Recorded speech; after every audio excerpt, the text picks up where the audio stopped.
Ayan guys, umuulan na naman guys. Ayan, umuulan na naman. Yung mga pato nababasa na naman. Sa bagay, sanay naman sila sa basa. Ayan, ayun yung mga anak nila. Basang basa. Hindi naman siya masyadong malakas guys. Katatapos ko lang magtanim guys ng talong. Para paglaki, may aanihin ako guys. May uulamin ba?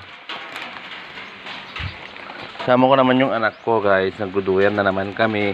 Kasi kasama ko siya kanina. Nagtanim.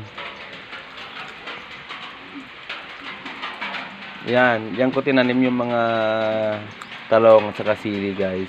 Sa loob niyan. Umuulan. Kaya lumili muna kami guys. Baka mabasa kami. Mahirap na magkasakit guys. Okay guys, hanggang yan na lang. Bye bye.